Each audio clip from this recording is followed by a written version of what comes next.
Hola, hola, nuevamente bienvenidos a la Asociación de Empresarios de Iztapalapa, María Espinosa del área de atención a socio. Antes de comenzar nuestra sesión, quisiera realizarles una atenta y cordial invitación para nuestra feria de empleo el próximo martes 9 y miércoles 10 de abril a las 9 de la mañana. Y también tendremos la comida de la amistad, ya es tradición en la asociación, y tendremos como invitado de honor a Miguel Isaac Curisiman, quien es director y fundador de Médica Avanzada Contigo, de la cadena de MAC. Y también queremos invitarlos al congreso que tenemos en el mes de julio, el día 11 de julio. Tenemos el retos y oportunidades del sector empresarial, y tendremos pues conferencias magistrales. Entre ellas tendremos al maestro José Raúl Dávila Rivera, a Mario Borgino, Raciel Sosa, Pedro Botello, Daniel Mosca, entre otros. Y esto va a ser en la sede de Courtyard B Marriott en Revolución. Y el día de hoy vamos a tener nuestra sesión. Vamos a hablar del diagnóstico de perfil competitivo y los estados organizacionales de todas las empresas. Tendremos a nuestra empresa socio IDPN, quien también nos complace comentarles que es patrocinador oficial del Congreso. Y para este tema tenemos a nuestro invitado especial y experto en el tema, Carlos Contreras. Adelante, por favor. Hola, ¿cómo están? ¿Se me escuchan? Sí. ¿Sí se escucha bien? Qué bueno que se tomaron el tiempo para estar este día con nosotros aquí reunidos. Me encargó la Asociación de Empresarios de Iztapalapa que diéramos una plática. Y la verdad es que, como les comentaba, ahora sí me pusieron a sudar, algo que sea interesante y atractivo para los empresarios, ¿no? Entonces, bueno, pues nos pusimos a analizar y bueno, lo mejor que podemos platicarles es sobre nuestra experiencia en este tema. Les va a parecer es un poquito extraña la presentación del día de hoy porque en realidad es como una síntesis de todo lo que se estuvo trabajando en algunos años pues a favor de las pymes. Y no sé si ya puedan ver mi pantalla, si la están viendo. Estoy mostrando sitio web de la UPIXA, la Escuela de Ingeniería Industrial del Politécnico. ¿Me confirman si lo ven? ¿Sí? ¿Sí se ve? Está maestría en ciencias y en estudios interdisciplinarios. Sí, correcto. Ah, Gracias. Bueno, miren, les platico. Todo este tema de la teoría empresarial mexicana nace de uno de los primeros ingenieros industriales que hubo en el país, básicamente de las primeras generaciones de ingenieros industriales que hubo en el país. Y no es por nada, y no es por hacerle muy contento por ser parte de esa comunidad de ingenieros industriales, pero la realidad es que los ingenieros industriales sí han cambiado la fisonomía de muchos países, ¿no? O sea, probablemente no reconozcamos, y me refiero a no por no reconocerlo, sino porque no sabemos, pero en realidad han influido mucho. De entrada, por ejemplo, en Estados Unidos, pues nosotros le achacamos el tema de la producción en serie a Henry Ford. Pues la realidad es que esos conceptos efectivos de Taylor, ¿no? Pues aunque era ingeniero mecánico, su sesgo se fue hacia el tema de la ingeniería industrial. Y este cuate propone en Estados Unidos precisamente no la ingeniería del producto, que es en lo que la gran mayoría en esa época se venía trabajando, ¿no? Un buen producto. Él se enfoca a la ingeniería del proceso, lo que se necesita para que las cosas ocurran. Pero eso mismo pasa también en Europa, pasa en Japón, allá obviamente después de la guerra le hacen caso a un norteamericano que también tiene este sesgo hacia la ingeniería industrial. Y en México no hay diferencia, o sea, a partir de que aparecen las primeras generaciones de ingenieros industriales, empieza el país a descubrir pues el enfoque hacia no al producto, sino al proceso, y eso ha transformado por mucho la fisonomía de la economía del país. Les menciono esto porque insisto que esta teoría empresarial mexicana nace con uno de esos primeros ingenieros industriales que hubo aquí en México, y de la persona que estoy hablando es de mi papá. Él es realmente el que pues, se dedica a escribir, a adquirir conocimiento, a darle forma, a tratar de encontrar cuáles son los puntos sobre las is en lo que pasa en la vida de las empresas en México. Y bueno, pues en los 80 ni consultores mexicanos había. O sea, si contratabas consultores eran extranjeros. Eso no está lejano. Yo estuve como consultor en Centroamérica, en Colombia y en Ecuador, y pasaba lo mismo, ¿eh? O sea, los colombianos no contratan colombianos para dar consultoría, contratan mexicanos. Y los ecuatorianos no contratan ecuatorianos para dar consultoría, contratan colombianos. Pues este tipo de cosas se dan. Conforme las universidades van haciéndose más maduras, van funcionando de mejor manera y logran de mejor forma el propósito para el que fueron creadas, pues eso eventualmente se va sustituyendo. Aquí en México actualmente hay unas casas de consultoría muy buenas y dan enfoques pues, muy acertados sobre lo que los empresarios requieren para poder hacer los cambios en sus organizaciones. Yo particularmente me formé en la industria automotriz y en algún momento coincidí con mi papá en ese programa que están viendo aquí en pantalla. Por eso se los puse. Este programa fue el primer programa a nivel nacional. No existía antes un programa como este. Me parece que actualmente la UAP, la Benemérita del Pueblo, ya tiene un programa similar. Pero en realidad los únicos que tenían un programa de estas características era el Politécnico en la UPIX. Es una maestría, como lo están viendo ahí en pantalla, dice, es una maestría en ciencias enfocada a las pymes.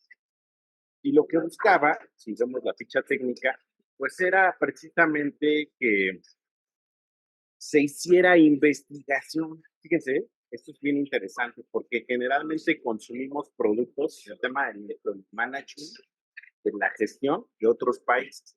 O sea, consumimos libros que fueron escritos en Japón, de la experiencia de los japoneses, consumimos libros del management de Estados Unidos, que se crearon con precisamente pues, la experiencia de las empresas allá. Pero si uno busca bibliografía del país, va a encontrar muchos libros de liderazgo, libros de experiencias respecto a lo que fue la vida de una persona, de un personaje en particular en el tema empresarial. Hoy día, por ejemplo, hay muchos podcasts, ¿no? Está, por ejemplo, el de Oso Traba, está por ahí el de Marco, Daniel de Marcos, etcétera, etcétera, que al final de cuentas pues, retoman la idea de que pues, platiques la narrativa de tu experiencia en el tema empresarial. Pero algo formal y serio realmente no existía. Cuando digo formal y serio me refiero a que haga investigación, que se utilice el método científico para contrastar los datos. Entonces, esta maestría nace y lo que le pide a los alumnos pues, es una maestría en ciencias, ¿eh? No es una maestría profesionalizante, hay una gran diferencia en eso. Aquí se trata de recopilar datos y luego analizar esos datos para ofrecer una opción. Y tenía tres enfoques y la sigue teniendo. Yo soy la primera generación, otra vez junto con papá, que estudió esta maestría. Ni me he titulado, pero la cursé completamente. Entonces tenía tres líneas de investigación. Una era sobre el tema de la innovación y la gestión tecnológica en las pymes, que por ejemplo en el caso de Coparmex, pues hasta tienen una comisión para este tema. Otra que era el crecimiento y desarrollo de las pymes y otra que era la administración de las pymes. Mi tesis particularmente la hice aquí, en el crecimiento y desarrollo de las pymes. Y entonces me tocó, pues, recopilar información. Claro, yo sí, definitivamente, como dicen por ahí, se trabaja o se camina sobre los hombros de gigantes.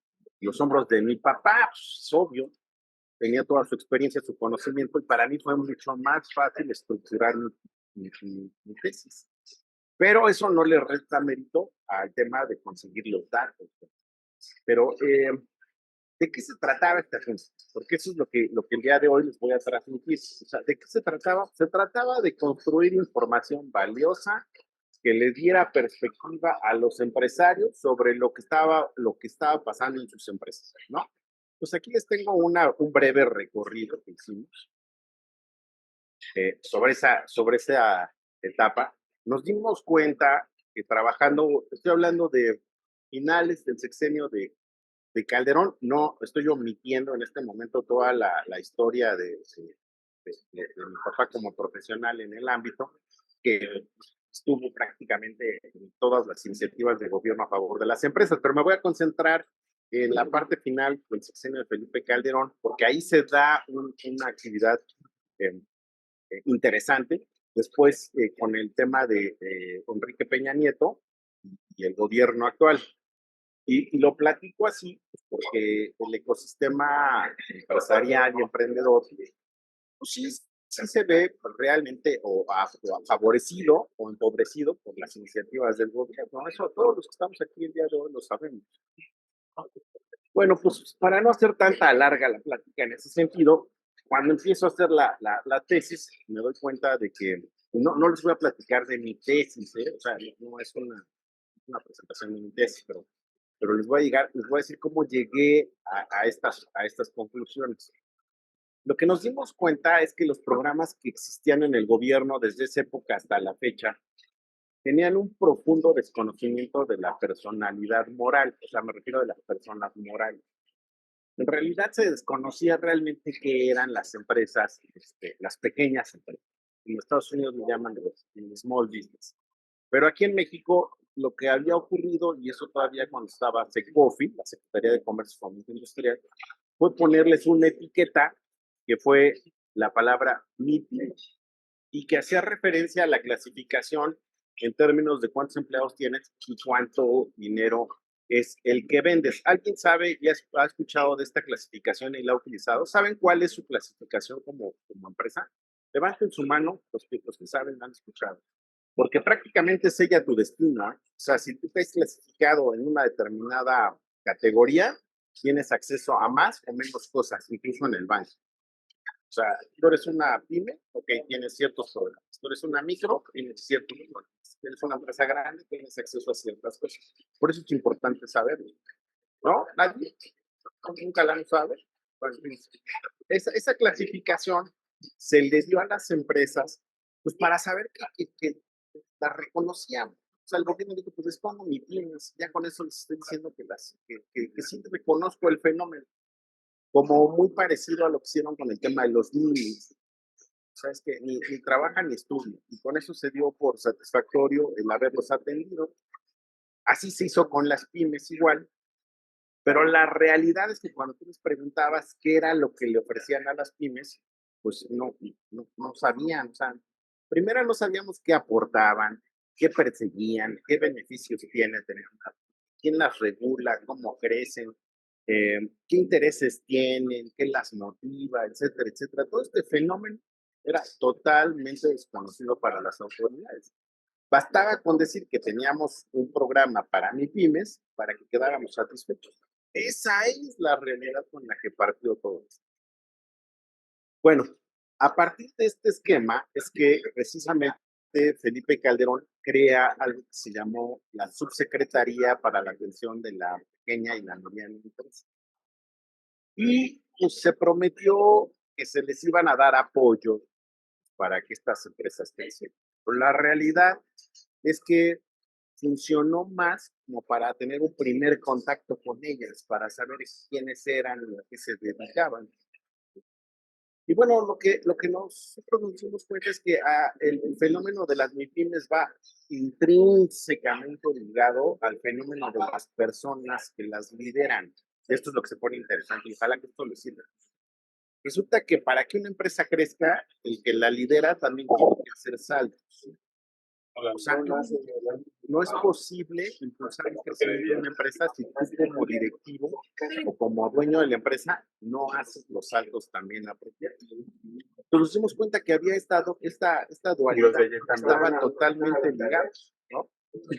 Por ahí alguien tiene su micrófono abierto. Gracias. Entonces, bueno, una de las conclusiones que empezó a dejar esta información fue que el destino de la empresa y de la persona estaban ligadas y que si querías ayudar a uno, tenías que ayudar al otro. Si no, en definitiva, no iba a funcionar. Ajá. También descubrimos entonces que esta interrelación que se daba entre el personaje y su empresa, pues tenía unas etapas evolutivas.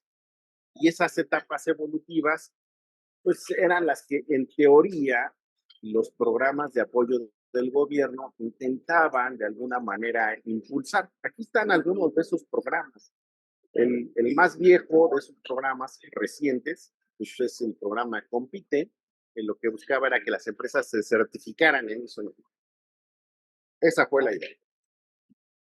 Y en paralelo apareció la red Cetro Crece, que incluso yo logré trabajar ahí un tiempo, que estaba como enfocada al tema financiero de las MIPYMES.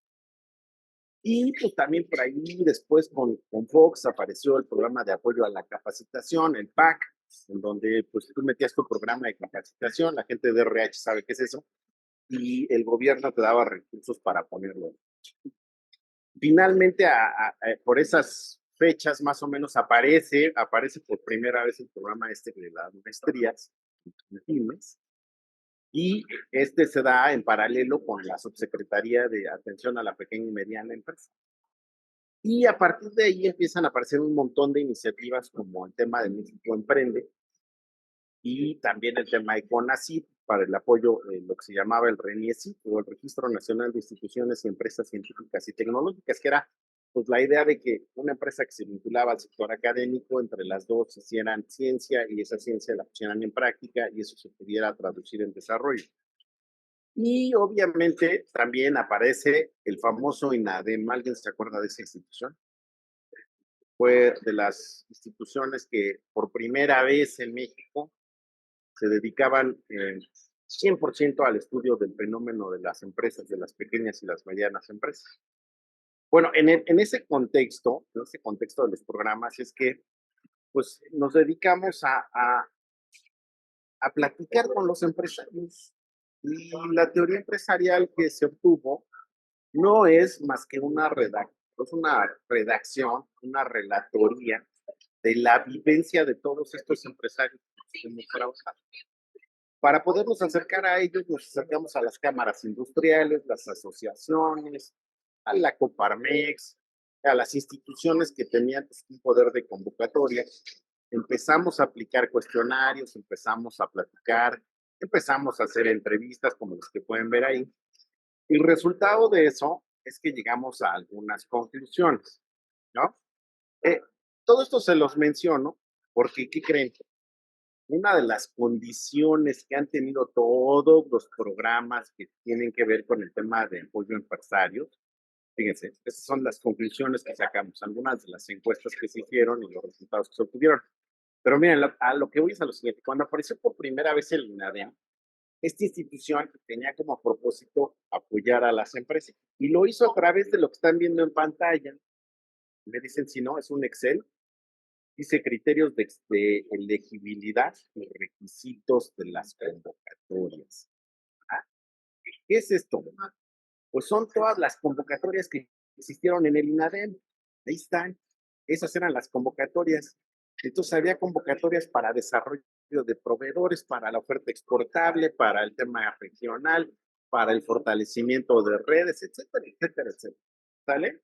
Y hacia abajo están viendo todos los requisitos. Pues tienes que entregarme esto y esto y esto y bla, bla, bla. Pero en general, todos los apoyos de estas convocatorias tenían las mismas condiciones de evaluación. Es decir, si a una empresa como las de ustedes el día de hoy, el INADEM aceptaba darle recursos, entonces tú como empresario te comprometías a incrementar tus ventas, ¿no? Ese era el principal. El segundo era que ibas a tener más empleados. Esa era la segunda condición más fuerte, ¿no? Entonces, tú te daban dinero, tú te comprometías a incrementar la cantidad de empleados que tienes y a incrementar el volumen de tus ventas.